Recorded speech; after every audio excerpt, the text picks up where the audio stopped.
Torutonyo ahueto ahueno etonyo enonyo deke mi fondo bubu tohere mi so dugbena mi vaje dunya be wona le radio jenadi dunya eja no ponposo enuke edumevio wona yemu jesi owa alo enyake kan edua beba wa eyepo emi ja no gbon le fie voye pe tohedea mi ja ponposo infanticide nti nu kebe nyi yo vowe da encourage infanticide vale mi be e ken bebe do ameade ken bebe gbe ameade leke mi late de gomero de mi aso yedia mi la yombe Sandra Anthony wanyire kanyem le ja no hoya mi le fie la pompo kakabe la vo ame pepe o le gbon yen le fie mi la dogbene madame Claire Kenom qui eni nkonotone nyonu be jena be hasoso koyona be floraison kudo monsieur Togbe Roméo Kenyi nkonotone hasoso koyona be mission cri d'enfants de la planète wao ela no dukudo mi le hwa me yemi la ponposo dekebe wonanti miawezon lo yo. Ebea miava mama Claire Kenom bo miawezon lo yo ahia mede ya ho mi to fon nke mi ona le ONG Floraison eni ha bobo no edokosi ke pona e jena o be nyakpa me gbeto be jena o be nyawo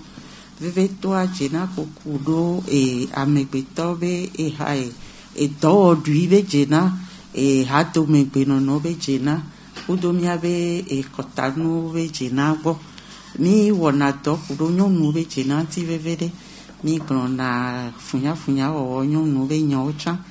nyonu be jena vevede be nyonu cha wa oto wa vliwa do kuita ne wacha wa ani ameke o la jesile jukwami enyo miano ape miatro roda apeto Roméo Togbegbo les cris d'enfants mission cri d'enfants de la planète ale deke no ina le funundo enyo mi da pena radio jena be agbonglao do tata Sandra e le homi le moanu egbea e mi atempo poku do que d'encore jibe infanticide pengwe mi abayi nyoto dia mi jira ba tout monde popo ya dila atapena mi do mon poko ki mi sone mi achambe mi atemba glo abe mi posusu sokudo de kebe wona ontile tukwame ma be me fia mi tatona tu me vino de kwesibe hasoso que timi d'accord be mission cri d'enfants de la planète apobo no o second nyere poa di vieux ba favori be clear nyawe mi ona doku de kebe de honeda kono e nu ya be do eni be mi pona de vieux be jina be nyagbo mi do haya le APV kudo amenia mais 2004 et 2002 mi ona do mi pona le wiki eto ino milio pour les vieux o le tiwa de kwesi e mi vana apido wanchi ya be do no ba we kaka be gbia ya to mi ba do oferina de le pome e les vieux mi kona les vieux mi pena do wanchi o le mi agbole o me kuche kopida actuellement abe donc mi ona et de on a webe gbe amia hamini du me vino do que sibe hasoso ke les collectifs des associations contre l'impunité CACIT be e hasoso ame le CACIT a on a nous subovo no be de vieux agbetobe genaro de vieux be ni ya be ha so ya yepona e wabo enyo e joji na mi dogo mi trial akpikaka da kwini mi no mama Claire Kenom ke mi jesi mi nya dokebele wa e doji jona be ma partager alo mama plan ya kuegbea ne mi adro nume ado abe ka o wanu obina e yaro Il y a les noms comme non. Et alors, nous, il y a alors des vieux temps. Pour les complémentarités. Et ouais. Et non. Mi se na edi. Roblon na be. Nyonu de. Edi vivre. Et gbajo pour les via kakaso ou. Alo yen tojo di les via vo. Voyez koko des via ve dado. Gotame. Maman clair que non. Et nyawa.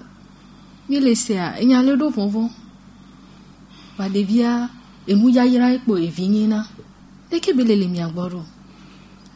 Enu ko va jonare onyi afoku. Enyi hondonde. Enyi wusuvenu ke va jona. Ye abubula di gbogbo. Be anene nyono ajivie wa. Eso de vie dampero gotami. Alo epo ebeku alo leke. Mi do la bio se benade nou ke le henene be nouveau nyonua ne le do kwe me nyanyao le to da si ke le sia kudo jojo me be nou ke maunea matin jivi la so edangbe matin jivi la wio vande kokoko joe nene be nyonua va o noa mira no bio se benade amewa ke wone ne be nuade esogbe la jivia esogbe le do ko me le 20 ans me le be susume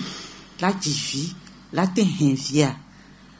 no ku me videa le gugu to me ame am sogbe ne vidijio sigbele de ke godio mu sogbe de ke o pabe e vidijia anyi jila e doda si gande beni kudo enu la ponku meno be ocha oni enu yale ke oto ni doda si la si yo vo glande be responsabilité ame popo toa o so ne be no jivia po a ele nene no allo amole ji cha ya ji allo ye do fede e cha la jivi aure e fi jijia ani jila e doda si o lenti gbogbo dento ne o mu sona do ko sana vodo amebuta wa o matin we yenti ne o le da desron le mi ave ko to me a o njinabe nyonwa nusu apata wa do pede ke won to wa be susume na o vovo be wa ten po wa do ko be nyagbo ke ngbe apa amebuta si que on ton po hokpakpla le tu do ko nous saint la si o le susume le gadjimon nu nyame le do dui me a le bena me bua no jivia foku ya la va joro jiofa amedo do fi ko la mon omu do ko la wo la du nu won ton te le po wa do ko jio enyare na yo fofu yo jivia ne avopo epoa enu gbegbe ko be la va o eye wa sigbe enya ke mi le gbon evidia nyon do na gbe ya ma jivu amadu ko gbere oro si ke me le fifia ke mi amamo gbon san be oji ma un to la na nu ke be la no nu ko la ne an pa le nene o si ke mi le fifia no mu trianvoa o ma po nu ko la do e o la po be o ji de video nto cha e do ko mu so dangbe wa o si o le nya no le pompo voir o chi pa domi donc ti an tete mu le wa be ji lo si apo waju no ji vi si o la ne ndudu o la daune e la lesi e la isukulu ga me dole gbele e la ikonji ati kede pe mu le fi o la no ya gbanjo re e nu pata ye ndola no susume na mesia me nyonu yo nusu yo kengbe ba be le jivi ne tu a de via ben kogbea mabani e nu ton amejo enyo mama mi ta pena mi ya toro da apeto homeo to gbegbo be enyare le si la te so pe mama be nya ma be nya no egbonya apaganto a wonya njibe nya de ndome me koya na be de vieux le nya be se no de ben ke gbedo pe balo alo zero akaso ipe amewe aton apobo no le tranche alo o le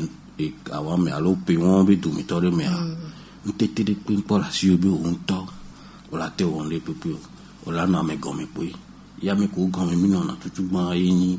mi ajila o e mi abe se no ezi jila o jibina o la jawa gbara gbogbo bina di via be jeje no no odo yebe nko gbo di be yan wa odo la awe e le yo doda si ke ye nya no le gombe yin responsabilité a e l'homme support mi wa infanticide ni ke me gloria e que ni be no me de que me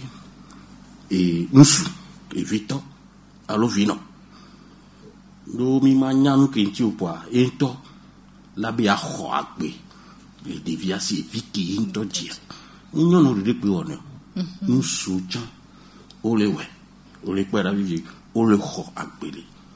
deko o plona de viojo le wa no gbo la so ya fide la ewia de ki tutu wona do condition la na bu mi anu ke mi le do fi apoyin de vio ari obe oji la we la po de via ba agbe de tebe na po wa o va le kon doji si le ga boyo be na ri o le ko wa po de via de tebe na bo ari o to le ni menace o to le ni afoku afoku ameye eku va le to so o le pa e ke joni so non aye ou vie parce que mi a raison voir mi va se bien elle est globée de via ye plecom ye de via gbankoma ye le poe kaka ye de via e jan yo se de via ku nene wa munya bena e so nu so potane mi munya ne enyabe de via ku vo kengbe be so ve do si le gota mi o no po ame anko are gota mo so do na move yo amene ba kpora be enya amoare nke jole funuare mi matin gbonbe munya e wa dronu be do e be wo parce que de ko o blon de ke no me anto be no na pe to do la ko me si be de vi wa ji vo tu ka ke ya de via jole ni mo khenu ne na e to ke be wona o le se me ka fla mi se be egbe na de via la tu de via ro hobe la to zame la ve wo et donc taille travailleuse de ameko wona teli we do avewe kakala bo donc ala po be ke le communauté de la hure me amole nyabe agbino no wa be les ans et là ba do afide po be de via et les dratanai de ke ya we roma yebe option alo be wo chacha ya jo de via jo le ba gbe ni de joa ya vu ya wonu ke e troya N'jesemo, nke mama wa, n'jesemo. N'eneke, nous sautant d'une manière ou d'une autre. Watan oona, dikebe non mais non moi to mi po voir. Ni matin non, enyawa ekbe, la balon sobinari. Nya okele na gbe a. Bientôt mi abe hunko. Agba no. Agba ho agbelesio. Doa dike e vidi dinto amliman be nu be nina. Laissez moi vidi dia amliman be ne mawu de mowa o mu ja po kaka la be ava ji alum dadia eye won e vi won tutu ke amedo le fa vi negbe be yo aji o soga be le ji be appelé voyez wa mawu don bat fata o matin le benia donc e ke mama glon wa de yan tomi tinate ken gbo wa na chacha be mi ade so mi anabe mi dondo dada ki la permettre na ro ki la demona mi benari nyambe via mi la poji e mi la hen da ne tutu do nyu ketia enu ke mu le wa e pele ni de kebe enu va parce que ameroa grossesse e fou que non dodo mi no e va no wa de ko la odo tedo bon papa te de fo on va dire via ide aya videbe aya du vile gbare po ora blome aya du anti ayo ngira po di vialo reson bu patapata donc ayinde ke de fou phénomène et de fou et ni mi les bien mi le pobe alors pas vous le vané de kebe et New York kado me nke banana amedo ojina la be yo a khodi bia ba gbero le bien be comme kotado me o dona me no oja divia ni divia toku to gbi o divia toku do afo alo ntodo kebe la todo wa on avait des vieux en Boussouvier, les communautés de Melle. Pour aller au Divia, il m'a dit, à mon tour, on a, je veux dire que, il y a domino, la horde, des vieux en Onayo. On le pas, et là, me doit, on a tchatchan, c'est cabé, il y a horde, diabe, Agbeda. Et moi, tiens, non, il est quoi? Et bah oui, début, bah, il y a, et bien, les enfants dits sorciers. Et bien, Kotaro, les bien, nous, Kafran. Maodo, mieux, bah, le ramaton. Voilà des vidéos là, pour doit ramader. Alors, et nous, dès que, et tout, vous, les filles, pour là, des vieux, mais, vous devez aller à cet avion. Et bon, au dynamon, dès que, ou là, avec caca, nous, on va fouiller des vieux, on a déjà, voilà, pousser des caca, des vieux, et la coup. Donc, moi, il a pas vu. Nous, les hikiamu. Et nous, nous avons sorti de l'outia, et bien, moi, là, oui, yon po ega. Alors, mon tétem le yossi. Nous avons été sortis des vieux. Mais des vieux, ayola, ya l'oudoube. Ni dit des vieux fiari. Le caca est là, pour edima. On le peut, et bien, va dire des vieux, avec pas de moyens, les sûr. Dès qu'il y a un ya hagada, les vieux, sima. On va tout dans mon dit la ho. Hagada, bon, oui, quoi, et nous, on et la démo bewa hogbele les vieux doit amebagbeya et nous voici béni enyo mi da pelo nya trova mama le nous popopo gedo mi ami kwebe ayadudu be nya ele hle dikebe wona yava est-ce que ayadudu de pekwe la tenabe nyonu de la ke la panfu kaka wetri ami amasireke akpanfu wetri amasireke kwa la de moureji a de ekpo alonde de jaso do gota me ayadudu poya oui ayadudu poyo nglonzande ave ameke fofu dava jiviare yento le doko emejesi doko be ntete lesi ila te jivia yi la te ni jila ya jivi ya poya fait que ntete mlasio voyo vele don nu subo nyonu towa alors nous sur le temps nous bois on t'en là au chacha grand mais kebenade et nous y a moqué le to ya y mate zon yinko et nous que mi le poa le nibe et les miabe susumi les miabe wonami les miabe do mea nim le no miado ko mi tututu de kaje kudo tubedio odola nyabe kengbo la jivia odola no me deme que o la ten po vidi yo la jivi fifia ewe on to mu le o to on do fi ko la mu o va be ya jiviare le ko la te po de vi won jiro to vone won tocha e do du ke la si o que on to la te so dunu ye o la te so po de vi aji o la be jivi o nu ke mi va le po yimbe bodo don jo va trozu gbele si gbele ke de vi o do na gol vi le moto pour na bol nene mu do la ni nene ore amemi ni ma o na mi ahonhon be mi aso do na mi lo vi ame o e do e po o la o yo la te so po do ko oji e do po la o yo la so po viji o do na lo ave e do e nyame fi ko mu le o do le wa amemi ni po la si ore yen ti on do la hin ame bu va hi he ame mi matin blopove e nous les miasio e gam les miasio enti mi mate po video ko dave fofu ade obune ne betame e nous que mi le po ngba potole glenbe e non ku nu sube boton do va trozu gbegbelebe nya voanua e noa to gbensande abe amlimande be yag me petore pe do la nya ba amlimae yem do la glekio mule kan sen ku do so hedo ni so amle to no benade no su nyinyi ku nyonu nyinyia mo gbegbelebe nya e o na gbegbelebe nya nu ke ku do no su nyinyi ku nyonu nyinyi tia ma o ma so edo fi kebe sodo la sodo ngonu nami alo la sodo ngoti tepe alo nu tepe mirano e nu ke le fefe de na me yo wula ne sikanu la si we fi anu la ho me paso da do plonji a o de o la jinu o la fo te do mi aso nu tui na bagomo la so do a me de ngba po na yo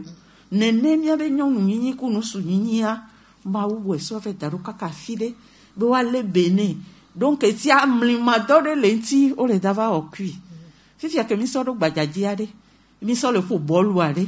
maman fifia le gowa me am jibe ma bio sebe devio ade wa be jila o yem tele pompo no nwedo alo devion to we gbeto nu ma se nene a e a me ve akpatale jilado le wo wa be ntete le kpla vie le henvi voirie que mi va le via gbegbele va subo et nous va les télé kudo téléphone mais internet jibena ola no doya do view nti vone toje panjia et nous ko beve le poa ola va nyinu ke la gble le sukulu poje mi anto mi sende jole to gwa nyi so de vaye jilado wa ela nyi ya tikasonde no bo va sebe yo be viole nenebe no no me o me yentie e ne e tu ke me milea jidudu akodo tu ke me milea dola no pedo jilonti bena e leke dua meledoa ba kpala vi ba henvi mi gba so lo no fion jilo po be jilo mo leke dua meledo yo voyo na nde ba environnement leke dua meledo be e la te kpala vi o ke mi no fi fe me alo mi no sukulu a ne ole wo nu gbegbele le moji no pa mi ga ho de pepe va yo nto la jero pe o me serika donc etian ko le blona mi la home ya ko de ko le blona mi le gbanji le school o yin de ka fifia ne de via to ku no le wo wa ben tete la home ne pe jemoji po o wete on de pepe ke jora ne le gble nu cha me ya chala 20 va mu e be vio ete wefa jidu du ko mi le blo mi ya cha mu le wo sebe na me de dale seji wo nu ke la na de videbe agbe la no afoku me ya wa adle be wa tonto na ne ba me e nyinde ke nabe amesia me vale wo nu ke juria obe ntetem la me asi e be jivia be so dangbe e buta me san be ntetem le si ogbe fofua alo dofua amero le jivie fi on po na me de jibe e mate he ntetem le si ane so e sister gbo le pufoniere o la poso na me de ke vim te ma tele jiwa ba ho e ba le benene de be via ba te va nyinde so voa so e dangbe alo wiya mujese ne ma wo mujese na gbetochon yenti omdo la we ni ewa mu jagba bjo nyari kasebe demi aglobe e peredo la no nyonu si alo peredo la no nu susi kengbe be la gbobe ye sogbe ne adofu alo ye sogbe ya ho efua e pedelia peredo la nani ye e si antochale le togo be se ko yona be ko des personnes de la famille et c'est que bonamia be ko me gbeno no ji le togoa obe di kaje otugbejo do la do pewe ni tete kengbowe o la be ya deson fi ke o mo fe do pewe ni tete le wa o chi ji ne sron adede e nyonu viacha e chi ji ne fufofo ku do sron dede mu jese o ye e o mdo la na o enti aji do la nyebe le fi o nu suvi nyonu vi o e do la do pewe ni tete o wo susuave le pewe ni abe do tete mea nyenglo be no do pewe ni kwa de sron lo be pewe ni tete pewe ni wa de afo susu mesi o chon la te po ameji o chon la te pompo na me o chon la te pla me ye pewa e nyon be no do pewa tete a te gbon be ile de so ne ne ya be le si ame wa le san ho nto cha ke se ya npo le wa le mi abe tukwa me mi ende le ne mi le gonje na be nyare mi gba no so ebe yo vo henje na va na mi o je na le mi asi l'Africa ho le mi abe togo ni gbanji e wo tugbeje ke yo musi ye anola kota no o chon wo dode o flende dade wa o mdola desron e wo de kaje ke o mdo mlofe wa o mdola desron e do odwide mlasi o mdola desron fifia an mi le wo do mi le wo do mi abe jilo gbo mi le gba kun me le gbesi agbo mi apata gbododon jo va le mi agbo ye mi de via la vava o la va pe be o ye mu so gbore ya tutu dangbe da fide mu jese eyon apero no ma trova fofo togbe ho mi o gbo bi se mama be nya fifi jen voi gade mi o wa mi la no mi atoku mi no gbo la ho mi voi enu agbara hen na va be o la be de via o le si diamede divi kamelei kaka mo java we o ne nu ava le ne voi de bia be o le tutum la homero o le tutum la home be ma desron ma divi ma wo de ke voye yan yen gbojo so gbe Kapopo ame ade. De que mila segon bedo. Edo noa ejona no osido afide e omle deso omle dibiton di lawa di kekede ba do wa be yo be viare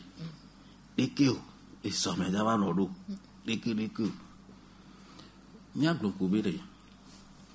e nuo ketu wo ye le no no mi wa me we la nya di ku di la chu agbe wa do e to ku wa no o wa to yo ji o po ji o cho wa do afide les cas là pour les situations mais bon les quoi couper et toi là sur ba oui il que bo oui il a no a home il a rempli conditions que alors non mais que de la Suisse qui mo ho ya dia nya da pe de ma o ni mo venu o la te arrivé voilà nous ko le bon wa garo me a de kaja poto la home le wa we di la ogbo o we di le po wa ji wa be di la e to tete on le sio on bon le wo o le pa de ka la buta o de ke le ye be di le popoti ya gba ve wo do no nu be nyama e nu ke ko eni na réflexion tabe susu be nu ya de ke yi mi la vo nu de ka ke chae banona be be de nyato ne edo pediare no odo pedia odo la o chacha minare ya s'engager alors ya do fu me gbe no no me o le se me karo me a ehuna bona me wa wedu no no me anu sire ke jila o kudu to o gbe no ni ka fla ni be odo possibilité alors mon popo le be o la de so e pede me ye nse la si o la te va po de c'est question de ntete abe nya e pe wa lo do ne o le to ka ka de pe ava i beaucoup wa de so va divia o va di to gbe be via de ko la odo la ba hin de vi won la posisi me gabo o ga ke me ko o le valide o le nseme o le afotia ye o la te ho bena ya tu le fo me ya po be vi o le pa e wo ga do me a o wo nto ke ni nsu nto ke ni nyonwa o la po enu keke i o la o chacha nu to abenari ya zo do me ga do me a ndo ni na mo ke nu na me be o mai nko kafla o la be atoti kaka wa nda po na tara di vogaro me no o te o pa wa le no no minuta na la po be mau la bono do o bona be mau ke nabe de vie au petit alors de vie tout le mewa et la nabe et la pouvoir la non mon popo be asopo de vie adi o le se bien wa de mi gbale to te unu be nu si ala su mi asi ni to ma so aho ni to ma olu akunwe ma de so cha nya no po nya be pe do apedo le ni o nte divi le pe won wa ko wa to gbe we vi o la wa je eye nse ke la wa na si be pe ne non kafla oui kafla le o le do kara pe bla ne wa ton hein pe bla ne wa ton ko ngbo we java divi are de kaka vi o la be le to le primaire are pe ne relation po nya be retraite âge à la retraite cha e be are ke be do nuo ko wa mi do la no so do nuo wo mi voir donc il dit non pas tard maman gbe va isan nya be environnement igbe ari ele nami mon popo sugbo unu ke ele we be nari mi gba ten le amu patan gba ten le discerner et nous tous les nous parabo on prend on le sort no pata o le chaka no pata so le wori e ni ke gbalia nya gba le gbon government ala no weto wori mbe mi ato te po government abe eye pe la we pe ni la de zo mi be famille on atezo o le se me a owo de mi abe ti lo ari nya poto mi no jouer mi ato nya no nya to paji ke ngbo we ka flan di la ni te yona via non win su vidare la pompo so kudo nusu nonu be no be nu tu amedo woneru ba me patam te wonu parce que depuis longtemps nyamya be appareil alo nusu ku non be pododo mi so do nke bi na be tabou bi trop esi bi amliman ni on di na la pompo so ti to wa egbe a bi gbe o bi plan mi gbran o le pe o et venu te la libérer ni déjà le père yueva pour ne binare de qui aux années de cause maman brûler les bébés fi ko so mi abe machine won daroa ni nu ko la no san pa re ni ama no funu ça veut dire que be mawa ke ye yin ke pona nu le nko a e pe o binare ye nji be na nya no zen yaka bo ni alo mia azen le no mi nyu to am ngbo vo e gbe ari de ki o re o de ki be ngolu ni to mia ji yi nya ba o yo ni ji dawo da flamia no wa yi wo no ani so ni de be no ye be ji lo property ye be situm ni be ji lo ari o karo ji be la te wo no ça peut être fait au fou on le sait bien et nous qui chamba les na nous va kaflan a même ve nona be yo a fondé foyer a yo a tout fo me do ni o be vous o vele don subeha o fa fo fu o munya to ni fu o wade de ko la odo non de ka kaflalo non de ka on te na vie kaka villa ba ibe wonu lo et nous sube kacha on te na vie kaka la be villa réussi na ma we la ve onu mi comme do one ma we la ve la po no de la to be yo be nu su ya gble de vie dare gbojo ye nto de ka pe nu eji kaka nyonu ati fu acha be go me la be an vo ne fike wa me vo be le dule un soale nyonu han le a akwa fo ayo e nanko e de vie o sinamcha o le se me la vivia voir mi nyana mi mate prévoir mi mate poso mena foyer de pepe ba nu ke le viveri are jiti nyanu no mi asi so puru mi abe do dasi o do da de vie gbo ni mi gbe ji o pa mi amlan ro mo nyo to ajibe na re wa ba nyinu ni yaha ya wa du enyo ape tojino to mi gbale don ko jina mi be dunya be wona me ye mi le ale jina be e moadi mi le ponposo infanticide nti mi na nanyi mi lase ola be nyonu ya alonu su ya e wuvia nkele hene ne be nyonvo nkena ye ne be nu yo le jole jume na mi o e ye mi le quand c'est nous les filles mi le dia alome bakudo apeno que nom clair kudo apeto Romeo togbe emi le droe me kpo be de kemi la te gbagblendo ne devio asenu la Romeo kudo hihe gbogbo ya devio me le setomo wa de kemi la gbagblendo le fie ne bayi nkoro wona me yemi le ya wa magba troro da apeto togbe Romeo gbobede devio ku wano wakpata keke ke tonu mase me le vo surtout mi agbata si ameko le wu abe vioware esere le na wa eseba kpadiare oui esele ke kaflan no o tutugba mi abe senwa egbe agbitoba gbe enu kwasi be yi ba me de pe matin sopo la ho ame abagbe nya be seno constitution bon et nous baba nya be homa ke mi na be code pénal echa egba listé egba do fo enu odi le funu o ke gbe do ame kupoa o jina eto hehe o jina to hehe la te fa me bo la so ke pa to chafa la te va bebe o la te gaka no la tu vola ba aso ke bafa o le se me da vivia non et tout le ne ke be no mama bren le ba isa mo ni be ese o wa glo be se ale ko to enyinyo ye ji wo wa enyinya o le se me da vivia e no la we dia nya be ko joru pe e la we be to do ha nka jona garumo amelo ni no ajo le po ara bo be ya bren famille me ya wonu ya reke e wa cha mo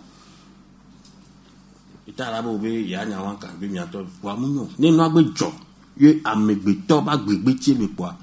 quelque soit nke la jo le problème e ta ro la government ta ro la ba surtout saisi e ba a retourner de ke ba me si gbe de ke be jani wa to ma ya e le na bina e mo potoli yiji o le pera vivia e mi a o ke le hasusume de miabe ko miabe nyomi ne nuodo joare mingba totebe police aloni elavo nyai wabo nya so nyai mingba wura nyo mingba mi le web mi wo de vi mi dénonce alo mi le webinari o le de amale de ke ba media pobe enua e la tote Mama Claire Ivaro ya gba mi pona lo be jena be nyo gbo le floraison le nyo ko so na wa be nyo va na mi ade nya wa be de va mi agbo kwa mi mo honya de be nene amede ufia yo so va na mi mi hona nyo be nya gbogbo de lekeye o le wo funya we ye le gbogbo to me aka flane no solo no so wona funya ku nyo le gbogbo to ame le evibe wu be nya ya mechan o la sebe no so agble de viodo nyo noaji ye ntete valesio ye cha avoke poya el avait wo ngbegele evidijia nyon ku no so be nyae nyon de kam na nanyi fona fuji na vio no so de kacham na nanyi jina vio sigbe ke mi wa me via ye dona bona jina vi ye tine efuva eviva wa me vio la no tu ye ola zon dudu ye ola te so bli de vi wa ba gbeta voa mi va pone le kodo me be no sula to fula be emdo enyawo mi ene nyon evana la be emdo fu Wai nyonu agboya la be emdo fu ye gado mea ke no so agbe fu anenia e nana be nyondo ke o fofo jibe ade fu amte de ko va ji de via susu me va chakada no yo va una de via e nu wa cha mi do na po be nyon nu so cha be apaji wo leme ne onyabe yemu le da do fu opo a ngba to nyon gbo de ola be yen do la gbon be nu su ngba to nyon gbo e ke ma gba gbon cha be hihe ke me mi le fia enyan le gbogbo be o la te don nyon gbo ke o ma do fu wo na o le vovovo ko la don nyon gbo ke o ma do fu nu kenti mi abe nu su o ma te zane ne be wo nono me ya ye o la don nyon gbo ma do fu obe ye nko sogbe ne ya do fu ye nko sogbe ne ya de son nu kenti o le nyon gbo do nu kenti o le don nyon gbo do ngba trava nu ke nglonzade ya be responsabilité doda si ke ponku mena aussi a megbeto nenea odola nye odola monu genti no le de afwa anyale ke la odoa ele si gbele ke mi ina zandu fe mi duna nu nene o ya zandu fe o da nu kodo pronjizan o nyabe nu ya ne du ya mu ona foto mena enwedo nkenti o la du do no du obe o yo pata ya zandu fe on to la va po emesonu bo agaro me anu sudo do na funenea a si jo le fu agbo le fu ado ko ne nyonua adigbo en to chambe en be mu ye de kagbo be va no yo ku yon gle do ne ajo ye npo epo o tu afonyum na be jina me ne amede mu le jira susu me do ne nyonua ka fofo wa me wa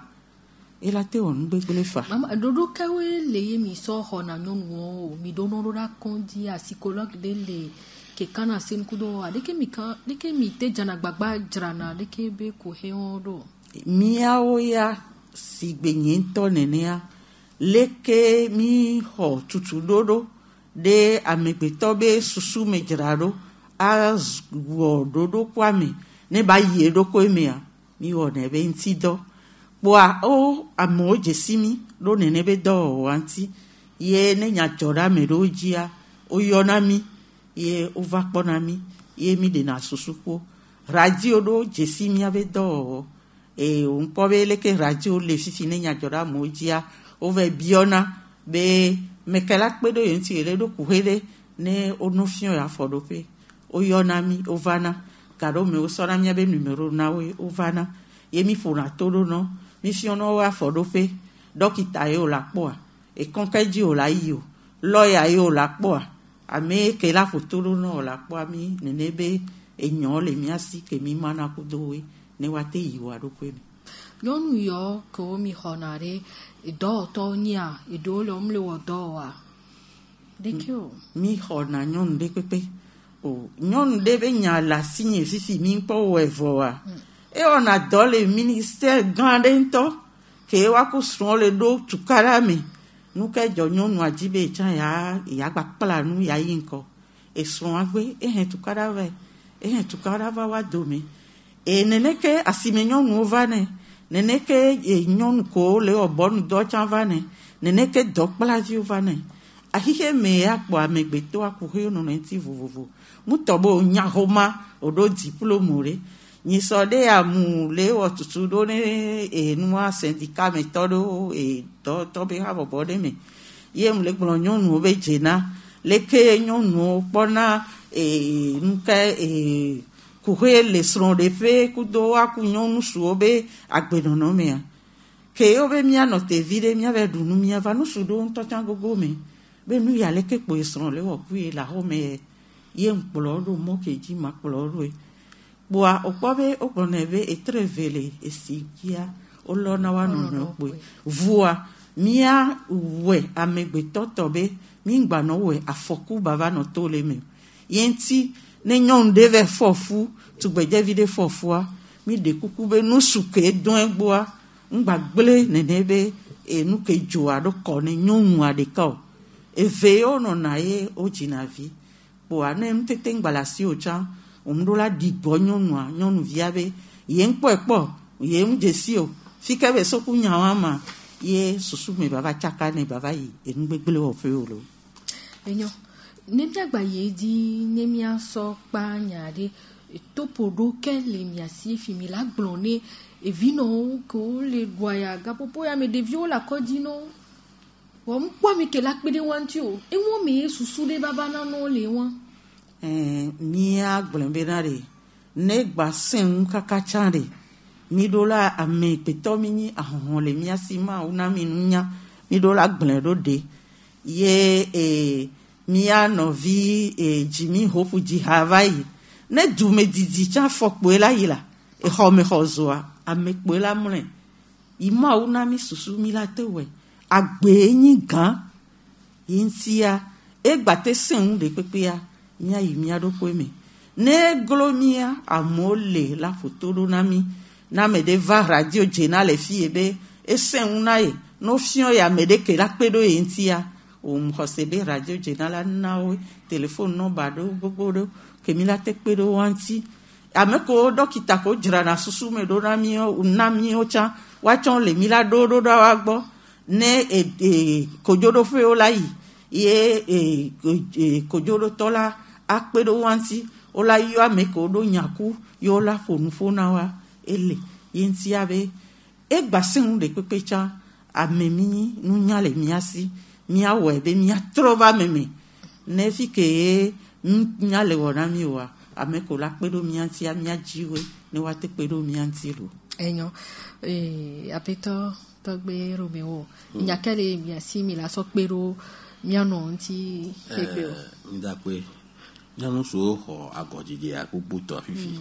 mama we nya ona wo tɔ do edzesi alo ya to bi do edzesi je va ba donku vi le dzi kpe be na de nyɔnuwo wa tsɔ va do edzesi be yo ŋutɔ yo do dignité de ke yo o la vli eta yese ma ama gblɔ vivi be nso no ndi la adofo wa so protéger nyɔnuwo tsã mɔnukpɔkpɔ wa le na woe ne ŋutsu ɖe dzava gbɔ yo obe ne mu do ŋutsu protégé wa ye mu dza ɖokui o. Obe ɖewo gbe na. Adzo yi fi ke nyɔnu la se fait valoir le fi ke wo la bɔ nu le wɔe ne be o wɔ ŋutsu afɔse wa to ave porter plainte ave sans main o le se parce que apo agbea le ŋutsu asɔ le gble o le se me apo agbea ŋutsu asɔ le gble no le kpɔɖo le alo atike wo le amewo ɖo le zanɛ alo mɖadzia ke no tsɔ la zã mbe nuso kpewo la zã atike wɔn ne gblɔe de sorte que ame sia ba nya bena eɖo ŋusẽ ke ye la ble va gbeta o le se mea ne ye ŋgba ba dze afɔku me nyake mama gblɔ nya nyuie ɖe evia le mawoe nana ne mawu na wa le tɔ ekpo bena mawu ŋutɔ la kpɔe gbɔ bena ɖe adɔ mawu owo kudo viwo et nke puma ole bio ahlo ajagbo babiri awo susu bi efo ma wala tam e be a asoso le ko le te le peru de ke ba mo ti mi le gbon be asoso le yintia nya ajo jemi po ba la no yo ni afoku to de baba no ni ya e be nya yo le gbon o le se me na afoku to de baba e be nya yo le gbon bo mi anto nya fiki mi le ya fiki mi suwa mi apo fiki mi le gbe mi ba po e fiki mi di laye kutu mi be vi mi ba po mi te wona nu me juju e na be na bisona for dona e nu me e ba le na afoku wana mi le wo yoyo ni nyato nu so nyato nonu be na de e via didia chachae ni mi o chachia be mi adivia mi afa puwe na mi agba ano nji ne kakala po divia be nko bi didi ibi didi no no bi nyogbo wa mi le gbere ke abina amekowe le setame le wo de kebe mo wa justice alo afia soso anibadi to ole we wa don ku be gbere ka mi la ba ku ora ba bi mi akontalo akpena mi lo mama akpena mi kaka akoto mi dakpena mi lo enyo toji no to mi dakpena be mi no kudo mi ye mi se enyako timi ponpo so amesia me so etole mi nkare dibe amede kokoko ande le jore di la home ke enyako mi gbon le fia echan ekpo etole mi akpe mi la dona mi be nyi so mi agba dogo ni mi agba ponpo bu oyonambe Sandra Anthony bye bye.